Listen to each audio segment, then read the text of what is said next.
सपना अपने पति राहुल के साथ अपने एक छोटे से फ्लैट में रहा करती थी। उन दोनों की जिंदगी काफी अच्छी चल रही थी। दोनों ही एक दूसरे से बहुत प्यार भी करते थे। ऐसे ही एक दिन सपना खाना बना रही होती है कि तभी राहुल सपना के पास आकर उससे कहता है, सपना काफी दिन हो गए हम कहीं टूर पर नहीं गए, तुम्हारा क्या ख्याल है? क्या राहुल, हर साल तुम दिल्ली से बाहर का टूर करते हो, जबकि मुझे इंडिया से बाहर जाना है। एक बार विलायत भी तो घूमा जाए, आखिर मैं भी तो देखूं विलायत कैसा है। सपना, मैंने तुम्हें कितनी बार बोला है मेरे सामने विलायत का नाम मत लिया करो। मुझे कभी विलायत नहीं जाना। राहुल, हर किसी का सपना होता है कि वो अपने देश से एक बार बाहर घूमने जाए, पर तुम तो विलायत का नाम सुनते ही मुझसे नाराज हो जाते हो।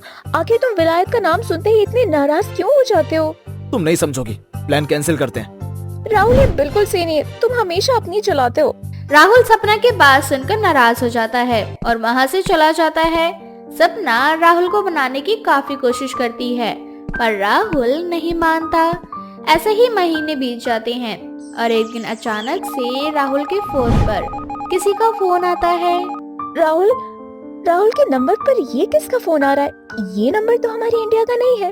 इतना सोचकर अब जैसे ही सपना फोन उठाने जाती है कि तभी वहाँ राहुल आ जाता है और सपना के हाथों से फोन छीन लेता है और फोन काट कर सपना के ऊपर एक बार फिर से नाराज होने लगता है। सपना, मैंने तुम्हें कितनी बार कहा है ना, अनजान नंबर से आए फोनों को मत उठाया करो। राहुल, मैं जानती हूँ, इसीलिए मैं तुम्हारा फोन नहीं उठा रही थी, बस देख रही थी। अच्छा राहुल, अभी जो तुम्हारे फोन पर फोन आ रहा था वो नंबर हमारे इंडिया का नहीं था। क्या तुम जानते हो किसका फोन था? मैं नहीं जानता, छोड़ इन बातों को, मैं ऑफिस जा रहा हूँ, आज आने में लेट हो जाएगा। राहुल एक बार फिर सपना से झूठ बोलकर ऑफिस के लिए निकल जाता है। अब सपना को राहुल पर शक होने लगता है और एक दिन जब दोबारा राहुल के फोन पर उसी नंबर से फोन आता है तो सपना फोन उठा लेती है। हेलो राहुल बेटा, कैसा है तू? तू फोन क्यों नहीं उठा रहा? क्या तुझे अपनी माँ की याद नहीं आ रही? आप कौन बोल रही हैं? और राहुल को कैसे जानती हैं? उधर से कोई जवाब आता कि उससे पहले ही नेटवर्क की वजह से फोन डिस्कनेक्ट हो जाता है। सपना को कुछ समझ नहीं आता कि आखिर फोन पर वो औरत कौन थी जो राहुल को बेटा बोल रही थी। ऐसे ही एक हफ्ते बीत जाते हैं और एक दिन जब राहुल ऑफिस में होता है तो सपना के घर पर एक विलायती औरत आती है। आप कौन है? मैंने आपको पहचाना नहीं और ना ही आज से पहले आपको कहीं देखा। तुम मुझे नहीं जानती हो, पर मैं तुम्हें जानती हूँ। तुम मेरी बहू हो और मैं तुम्हारी सास। मेरी सास? मैं कुछ समझी नहीं। माफ करना बहू, मैं अचानक यहाँ आ गई इसलिए तुम घबरा रही होगी, पर मैं सच में तुम्हारी सास हूँ। जब राहुल छोटा था तब मैंने उसके पिता से जिद की थी कि हम भी विलायत में शिफ्ट हो जाते हैं, लेकिन राहुल के पिता ने मेरी एक भी नहीं सुनी और मैंने अपना करियर बनाने के लिए अपने बेटे और पति को छोड़ दिया और खुद विलायत चली गई। आज पूरे 15 साल बाद वापस आ रही हूँ। आने से पहले मैंने कई बार राहुल से बात करने की कोशिश की, पर वो मेरा फोन ही नहीं उठाता, ना ही मुझसे बात करता है। पर राहुल ने तो मुझे आपके बारे में... खैर, आप बहुत दूर से आई हैं, थक गई होंगी, बैठ जाइए, मैं आपके लिए नाश्ता लगा देती हूँ।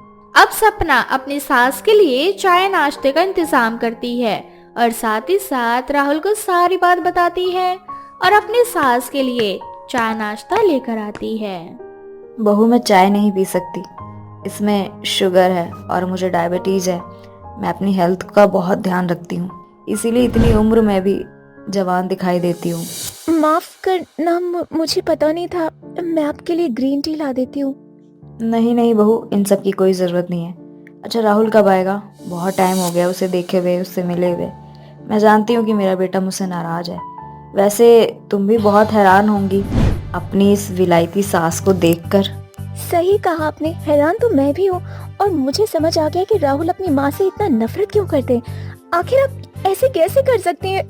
माँ जी अपने खुद के बेटे और पति को छोड़कर चली गई और आज अचानक से वापस आ गई, क्यों? सपना अपने सास से बात कर ही रही होती है कि तभी राहुल वहाँ आ जाता है और अपनी माँ को देखकर अपनी माँ पर भड़कने लगता है। इतने सालों बाद आपको अपने बेटे की याद आ गई या फिर आप किसी मतलब से आई हैं? साफ साफ बताइए, क्यों आई हैं आप यहाँ? राहुल, आराम से बात करो, वो तुम्हारी माँ है। इसी बात का तो दुख है कि यह औरत मेरी माँ है, जो आज से 15 साल पहले मेरे पिता और मुझे छोड़कर अपने दूसरे पति के साथ विलायत चली गई। और हो ना हो आज 15 साल बाद ये विलायत से वापस यहाँ इसलिए आई है ताकि अपने दूसरे बच्चों को मुझसे मिलवा सके और पिताजी ने जो जमीन मेरे लिए छोड़ी है उसमें ये हिस्सा मांग सके। इतने सालों बाद निमी सिर्फ अपने बेटे से मिलने विलायत से आई थी, पर अपने बेटे की ऐसी बातें सुनकर उसके पास कहने को कुछ नहीं बचता और उसके आंखों से आंसू बहने लगते हैं। अपनी सास के आंखों का आंसू देखकर सपना पिघल जाती है और राहुल को समझाने की कोशिश करती है। राहुल शांत हो जाओ, उन्हें एक बार बोलने का मौका तो दो। आखिर वो आपकी माँ है और आप उनके बेटे, और एक माँ अपने बेटे से ही तो मिलने आई है ना। नहीं बहू, आज उसे बोलने दे, उसका गुस्सा जायज है। पर आज मैं अपने बेटे की गलतफहमी दूर करना चाहती हूँ। मैंने नहीं बल्कि उसके पिता ने मुझे छोड़ दिया था। मेरे पास कोई और दूसरा रास्ता नहीं था, इसीलिए मैंने उस विलायती आदमी से शादी कर ली और विलायत में रहने के लिए चली गई। और मैंने कभी अपनी दूसरी संतान नहीं की, क्योंकि मैं नहीं चाहती थी कि इन सब की वजह से मेरे बेटे राहुल का हक बट जाए, मेरा प्यार बट जाए।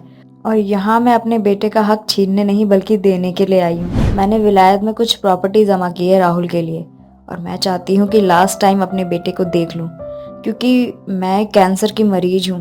अब ज्यादा समय नहीं है मेरे पास। इतना बोलकर निमी टेबल पर कुछ प्रॉपर्टीज के पेपर रख देती है और घर से जाने लगती है। तभी उसे चक्कर आ जाते हैं और वो बेहोश होकर जमीन पर ही गिर जाती है। अब राहुल जल्दी से अपनी माँ को हॉस्पिटल ले जाता है, जहाँ उसे पता चलता है कि उसकी माँ के पास बस थोड़ा सा समय बाकी है। माँ, आज इतने सालों बाद आप मुझसे मिली हैं। मैं हमेशा आपसे नफरत करता रहा और आज जब मेरी गलतफहमी दूर हुई तो आप मुझे फिर से छोड़कर जा रही हैं। हाँ बेटा, मेरा जाने का समय हो गया है।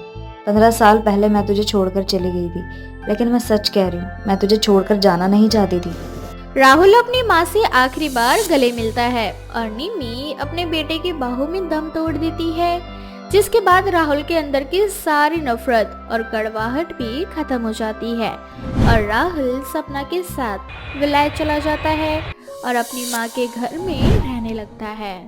निहारिका और आरुषि दोनों देवरानी जेठानी थी, दोनों में खूब बनती थी। ऐसे ही एक दिन आरुषि अपनी जेठानी निहारिका से कहती है, अरे भाभी, आप जब से देख रहे हो काम में लगी हुई हो। अभी ये सब छोड़ो, जाकर आराम कर लो, बाकी के काम मैं खुद कर लूंगी। अरे तो अकेले क्यों करेगी? जब तक काम खत्म नहीं हो जाता तब तक मैं भी तेरे साथ लगी रहूंगी। बस थोड़ा सा और रह गया है, ये भी खत्म हो जाएगा। अरे भाभी, झाड़ू पोछा और बर्तन तो रह गया है ना, मैं कर लूंगी अकेले। आप जाकर आराम कर लो। आप सुबह से आराम नहीं कर पाई हो, जो भी काम था थोड़ा काम मेरे लिए भी तो छोड़ दो।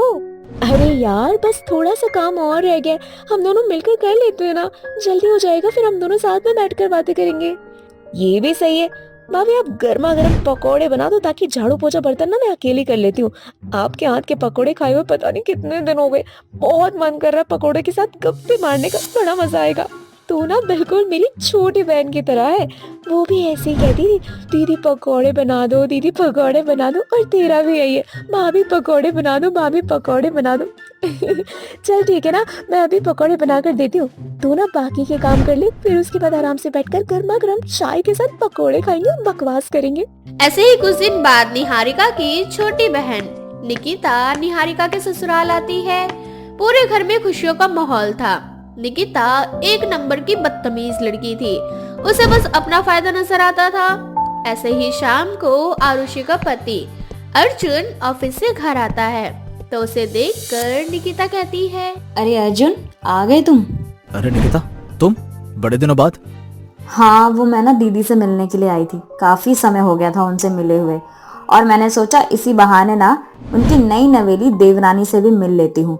तुमने तो अपनी शादी की पार्टी भी नहीं दी मुझे। अरे चिंता मत करो, पार्टी चाहिए ना तुम्हें? ठीक है, मैं तुम्हें किसी दिन अच्छी वाली पार्टी दूंगा। अपने दोस्तों के साथ में एक अच्छे से लॉन्च में चलेंगे, वहाँ जाकर मैं जो खाना पीना होगा बता देना। हाँ ठीक है, फिलहाल के लिए ना मैं बहुत ही ज्यादा थक गई हूँ, मुझे भूख भी लग रही है। खाना वाना दे दो यार, और मैं कुछ खा पी के सो जाऊँ, थोड़ा सा आराम कर। अब ऐसे ही समय बीतता जाता है। निकिता बार बार अर्जुन के करीब जाने की कोशिश करती है। ऐसे ही एक दिन निकिता ऑफिस जाती है और ऑफिस के बाहर अर्जुन को वेट करने लगती है। थोड़ी देर बाद जब अर्जुन ऑफिस से बाहर आता है तो वो देखता है कि निकिता वहाँ खड़ी है और अर्जुन निकिता से कहता है, क्या बात है निकिता, तुम यहाँ पर? अरे तुम यहाँ? मैं तो यहाँ किसी काम से आई थी। और तुम्हारा ऑफिस भी यही है क्या? अच्छा हुआ हम दोनों मिल गए, अब साथ में घर चलते हैं। चल कोई बात नहीं, मेरे साथ चलो बाइक पर। आज मैं तुम्हें थोड़ी बाइक राइड भी करवा लाता हूँ और पिज्जा भी खिला देता हूँ। हाँ वैसे भी बहुत टाइम हो चुका है, मुझे पिज्जा खाना है यार। इस तरह से निकिता और अर्जुन दोनों साथ में बैठकर यहाँ वहाँ बाइक पे घूमने लगते हैं। थोड़ी देर बाद अर्जुन निकिता को एक रेस्टोरेंट में ले जाता है, जहाँ वो दोनों साथ बैठकर खाना खाते हैं और पिज्जा वगैरह खाते हैं। दोनों घर में आने में काफी देरी हो जाती है। आरुषि को बार बार अर्जुन की चिंता सता रही थी कि आखिर अर्जुन इतना लेट क्यों हो गया। थोड़ी देर बाद जब अर्जुन और निकिता घर आते हैं तो आरुषि दोनों को साथ में देखकर उनसे कहती है, अरे अर्जुन, आज आप ऑफिस से इतना लेट आए? हमेशा तो 7 बजे घर आ जाते, आज रात के 10 बज गए। अरे वो क्या है ना कि मुझे निकिता को थोड़ा सा घुमाना फिराना था, इसलिए आने में थोड़ा लेट हो गया और बाहर ना बहुत ज्यादा ट्रैफिक लगा हुआ था। अरे तो फोन करना भूल गए थे क्या? और जब मैं तुम्हें फोन कर रही थी तो मेरा फोन भी नहीं उठा रहे थे, ऐसा कौन करता है? अरे आरुषि इतना गुस्सा क्यों हो रही हो? अर्जुन किसी और के साथ थोड़ी था, मेरे ही तो साथ था।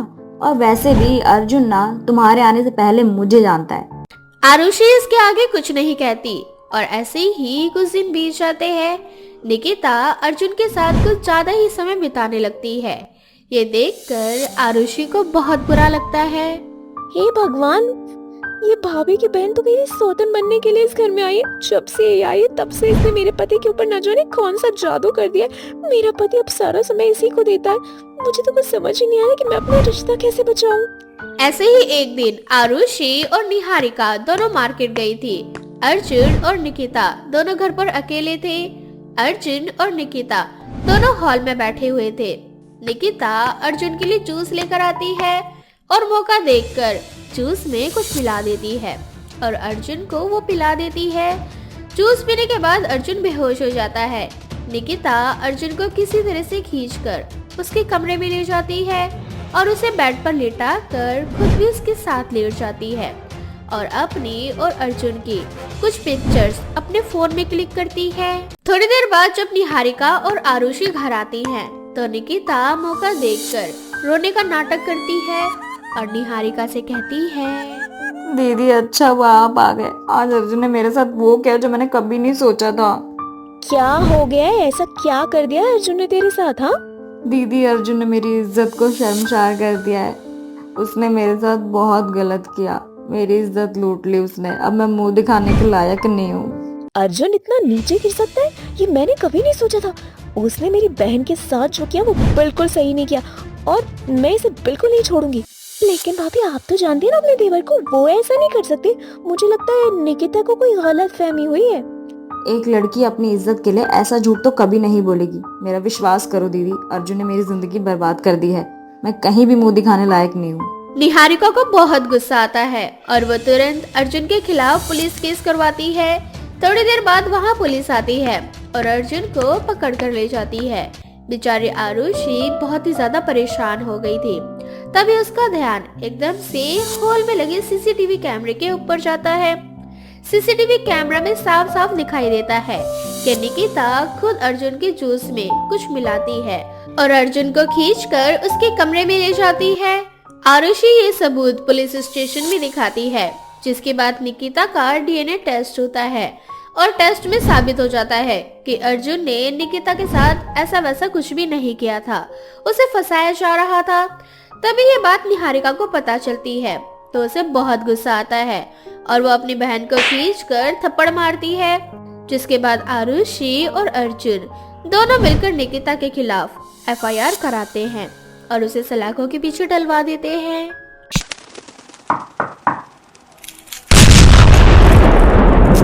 चूचू चिड़िया की कहानी। लूली तोती एक जंगल में अपनी सास गट्टू चिड़िया के साथ रहा करती थी। लूली बहुत मेहनती तोती थी। वो घर की सारी जिम्मेदारियां संभालने के साथ साथ बाहर के भी काम काज किया करती थी। लेकिन इतना करने के बाद भी उसकी सास अक्सर उसे अपने बेटे कालो कौवे की मौत का जिम्मेदार ही मानती थी। ऐसे ही एक सुबह लूली घर का कामकाज करने के बाद मजदूरी करने के लिए जा रही थी। तभी लूली की सास उससे कहती है, ओ महारानी, तू ये कैसे भूल जाती है कि तू एक विधवा है? और विधवा होने के बाद इतना बन ठन के मजदूरी करने कौन चाहता है भला? माँ जी, पर मैंने तो कोई श्रृंगार नहीं किया। मैं तो साधारण रूप से मजदूरी करने जा रही हूँ। मुझे भी पता है कि मेरी किस्मत में श्रृंगार करना लिखा ही नहीं। अगर श्रृंगार मेरी किस्मत में होता तो शायद मेरे पति जिंदा होते। तभी तो इतना बन ठन के जा रही है। अरे साफ साफ दिख रहा है कि तू ना बन ठन के क्यों जा रही है, क्योंकि तेरा पति तो मर गया है। बाहर जाकर पराये मर्दों को तू रिझाना चाहती है ताकि वो तेरे प्रति आकर्षित हो और जो तू चाहती है वो चीज पूरी हो। माँ जी, मुझ पर इतना गंदा आरोप लगाते हुए आपकी आत्मा जरा भी नहीं कांप रही क्या? मैं हमेशा आपके बारे में और अपने परिवार के बारे में सोचती हूँ। इतनी गिरी हुई सोच नहीं है मेरी। हाँ, सफाई तो देगी ही ना। माँ जी, मैंने हमेशा आपको अपनी माँ समझा है और मुझे लगता है कि आप मुझे अभी तक समझ नहीं पाई हैं। शादी को कितने साल हो गए। अगर मुझे किसी से शादी करनी होती तो मैं कब का कर चुकी होती, लेकिन नहीं। मेहनत मजदूरी करके आपके साथ घर में रहती हूँ। मेरे मन में कभी भी ये विचार नहीं आया कि मैं किसी पराये मर्द को देखूं। हमेशा कालू को ही अपना पति मैंने माना है और उनकी यादों के सहारे ही मुझे अपना जीवन आगे बढ़ाना है। बड़ी बड़ी बातें मत कर। अच्छा बनने का नाटक तो तू बहुत अच्छे से करती है। बेचारी लूली अपनी सास को लाख समझाने की कोशिश करती है, लेकिन उसकी सास को बस अपनी बहू को सुबह शाम ताने देने से मतलब था। ऐसे ही समय बीतता जाता है। एक दिन पड़ोस की मेनका कबूतरी लूली के घर आती है गट्टू चिड़िया से मिलने। मेनका कबूतरी गट्टू को उसकी बहू के खिलाफ भड़काते हुए कहती है, और गट्टू बहन, कैसी हो तुम? बहुत दिनों बाद तुम्हारे घर आई हूँ, सोचा हाल चाल ही ले लो। सुना है कि तुम्हारी बहू बाहर मजदूरी करती है। चलो अच्छा है, पूरे घर का संभाल रखा है तुम्हारी बहू ने। नहीं तो आजकल की बहुएं कहाँ इतना समझती हैं ससुराल वालों को, है ना? अरे गट्टू बहन, बहू को कितना भी प्यार दे लो और कितनी भी उसकी ख्वाहिश पूरी कर लो, लेकिन बहू तो बहू होती है। वो कभी सास को माँ नहीं समझती। वैसे ही मेरी बहू है। मेरी बहू तो इस दुनिया की सारी बातों से 100 कदम आगे है, 100 कदम। ससुराल आते ही मेरे बेटे को खा गई और जैसे ही मेरा बेटा इस दुनिया से गया, महारानी के तो तौर तरीके ही बदल गए। विधवा होने के बाद भी इतना मेकअप करके मजदूरी करने जाती है। बात तो तुम बिल्कुल सही कह रही हो। जंगल के बाकी पक्षी जो है तुम्हारी बहू पर लाइन मारते हैं। मैं तो कहती हूँ थोड़ा कंट्रोल कर लो तुम अपनी बहू को, वरना आगे जाकर दिक्कत तो होगी। और हमारा क्या है, हम तो पड़ोसी ठहरे तुम्हारे, समझा ही सकते हैं। बाकी क्या करना है क्या नहीं वो तो तुम्हारे ऊपर है। तुम सही कह रही हो। आने दो इस बच्चलन को, इसे तो मैं आज अच्छे से ठीक करती हूँ, फिर चाहे मुझे इसके लिए कुछ भी क्यों ना करना पड़े। बहुत ढील मिल गई है ना महारानी को, और जिसकी सारी अकड़ निकाल दूंगी। देख लेना जो सही लगे। मेरा काम था तुमको समझाना, बाकी तुम्हारी मर्जी। अच्छा, अब मैं चलती हूँ बहन, घर पर बहुत काम पड़ा है। काम तो होता रहेगा बहन, थोड़ी देर और बैठो ना। बाहर का तो मैं जानती नहीं हूँ, बाहर मेरी बहू क्या गुल खिलाती है वो सब तो मुझे मालूम नहीं है। तो कम से कम इतने टाइम बाद तुम आ गई हो तो जरा अच्छे से बता कर जाओ ना कि महारानी जब आए तो उसकी अच्छे से खबर ले सकूं। अरे बहन, क्या ही बोलो तुम्हारे बहू के बारे में। और तो और तुम्हारी बहू को देखकर इस मोहल्ले की जो बाकी बहू है वो भी ऐसे ही करने लग गई है। उनका भी मन करता है कि वो बाहर काम करें। हाँ, ये तो तुम बिल्कुल सही कह रही हो। संगत का असर तो पड़ता ही है ना। खरबूजा ही खरबूजे को देखकर रंग बदलता है, तो आखिर उनका भी मन करेगा ही। कोई बात नहीं, इसकी लगाम तो मैं आज कसूंगी ही कसूंगी। जब लूली घर से काम करके वापस लौटती है तब उसकी सास उसको खूब खरी खोटी सुनाती है और कहती है, ओ महारानी, तूने ठेका ले रखा है क्या? पूरे मोहल्ले में मेरी बेइज्जती करवाती रहेगी। और अब तो हर घर के लोग यही कहते हैं कि गट्टू की बहू ऐसी है जैसी है, शर्म कर ले थोड़ी, वरना मुझे तुझे अपना ऐसा रूप दिखाना पड़ेगा जो कभी किसी सास ने अपनी बहू को नहीं दिखाया होगा, समझी? माँ जी, बहुत हो गया आपका। मैं आपको पलट कर जवाब नहीं देती, इसका मतलब ये नहीं कि आप मुझे कुछ भी बोलती रहेंगी। अभी मैं घर आई हूँ, एक गिलास पानी भी नहीं पिया और आपने कि मुझे सुनाना शुरू कर दिया। एक बार भी आपने नहीं सोचा कि मैं बाहर काम करती हूँ, मुझे किन किन दिक्कतों का सामना करना पड़ता है। अगर मैं कमाऊँ ना तो घर का खर्चा कैसे चलेगा, आप इसका जवाब दो मुझे। अच्छा, तो तू आज मुझे ये दिखाना चाह रही है कि घर का खर्चा तू चलाती है, जो तेरा दिल करेगा तू वो करेगी? नहीं माँ जी, मैं आपको बस इतना बताना चाह रही हूँ कि मुझे अपनी बेटी समझो, बेटी। जब तक आप मुझे अपनी बहू समझोगी तब तक मुझ में आपको 50 कमियां नजर आएंगी।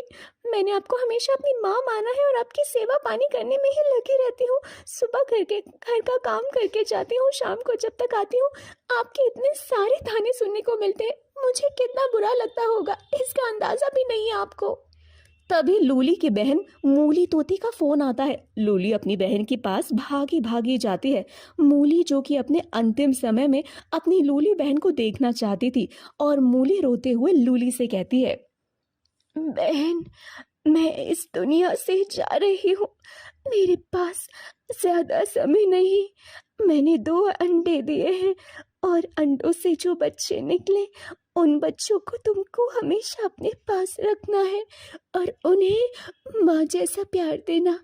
उन्हें कभी भी मौसी वाला दर्जा मत देना, हमेशा माँ का दर्जा देना। इतना बोलकर मूली मर जाती है और लूली अपनी बहन के दोनों अंडे लेकर अपने ससुराल आ जाती है।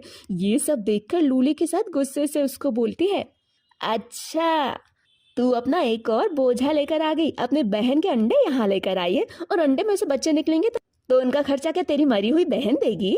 माँ जी, मैं आपका और इस घर का और इन बच्चों का सबका खर्चा उठा लूंगी।